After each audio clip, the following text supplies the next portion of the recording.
বন্ধুরা, আমার নাম শুভশ্রী। আপনাদের সকলকে আমার চ্যানেলে খুব স্বাগত জানাই। আজকে আপনাদের সঙ্গে শেয়ার করব মুসুর ডালের একটি রেসিপি। গরম ভাতে এভাবে একবার মুসুর ডাল বানিয়ে দেখুন, দারুণ টেস্টি লাগবে। আর সাথে যদি থাকে আলু ভাজা তাহলে তো কথাই নেই। আমি আলু ভাজার রেসিপিটা ডিসক্রিপশন বক্সে দিয়ে দেবো, আপনারা চাইলে দেখে নিতে পারেন। আমার চ্যানেল যদি ভালো লাগে সাবস্ক্রাইব, শেয়ার আর লাইক করতে কিন্তু ভুলবেন না। তো চলুন দেখে নিই কেমন করে বানাচ্ছি মুসুর ডাল। প্রথমে মুসুর ডালটাকে সেদ্ধ করে নেব। নিয়েছি 1 কাপ বা 180 গ্রাম মুসুর ডাল। একটা প্রেসার কুকারে মুসুর ডালটাকে আমি দিয়ে দিচ্ছি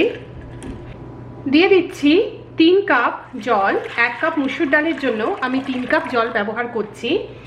তার সাথে আমি দিয়ে দেব নুন। আমি দিলাম এখানে 1 চা চামচ মতো নুন। এবারে আমরা ঢাকা দিয়ে হাই ফ্লেমে একটা হুইসেল দিয়ে নেব। একটা হুইসেল দিয়ে নিয়েছি। ডালটা এখন পুরোপুরি সেদ্ধ হয়ে গেছে। এবারে আমরা মুসুর ডাল বানানো শুরু করব। মুসুর ডাল বানানোর জন্য আমি দিয়ে দিচ্ছি 2 টেবিল চামচ সরষের তেল। তেলটাকে ভালো করে গরম করে নেব। তেলটা গরম হয়ে গেছে, এর মধ্যে দিয়ে দিচ্ছি 1/2 চা চামচ পাঁচফোড়ন। তার সাথে আমি দিচ্ছি 2টো শুকনো লঙ্কা। এই ফোড়নটাকে এবারে আমরা 20-30 সেকেন্ড একটু ভেজে নেব। এর মধ্যে এবারে দিয়ে দিচ্ছি 4-5টা রসুনের কোয়া আমি লম্বা লম্বা করে কেটে নিয়েছি। এবারে এই রসুনটাকে আমরা 1 মিনিট মতো একটু লালচে করে ভেজে নেব। খেয়াল রাখবেন যাতে রসুনটা পুড়ে না যায়। দিয়ে দিচ্ছি একটা মাঝারি সাইজের পেঁয়াজ, এটা প্রায় 140 গ্রাম। আমি পেঁয়াজটাকে লম্বা লম্বা করে কেটে নিয়েছি। পেঁয়াজটাকে দিয়ে দিলাম। এবারে পেঁয়াজটাকে আমরা লালচে করে ভেজে নেব। পেঁয়াজটা লালচে করে ভেজে নিয়েছি।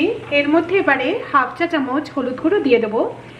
হলুদ গুঁড়োটাকে ভালো করে মিশিয়ে আমরা 1-2 মিনিট ভেজে নেব, যতক্ষণ না হলুদের এই কাঁচা গন্ধটা যেটা আছে সেটা চলে যায়।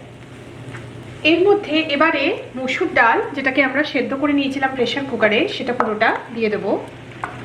দিয়ে দিচ্ছি পর্যাপ্ত পরিমাণ জল। মুসুর ডাল একটু পাতলার দিকেই হয়, সেই অনুপাতে আমি জলটা দিচ্ছি।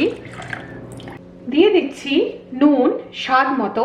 আমরা ডালটাও প্রেসার কুক করেছি নুন দিয়ে, তাই সেটা আন্দাজ করে একটু নুনটা দেবেন। দিয়ে দিচ্ছি 3টে কাঁচা লঙ্কা। এবারে আমরা মিডিয়াম হাই ফ্লেমে ডালটাকে 4-5 মিনিট ধরে ফুটিয়ে নেব। মুসুর ডালটা ভালো করে ফুটে গেছে আর আমাদের পেঁয়াজ রসুন দিয়ে মুসুর ডাল একদম তৈরি। গরম ভাতে মুসুর ডাল আর আলু ভাজা খেতে কিন্তু দারুণ লাগে। আমার চ্যানেলে অনেক রকমের ডালের রেসিপি আছে, আলু ভাজারও ভালো রেসিপি আছে, আপনারা চাইলে দেখে নিতে পারেন। আমার চ্যানেল দেখার জন্য আপনাদের অনেক অনেক ধন্যবাদ।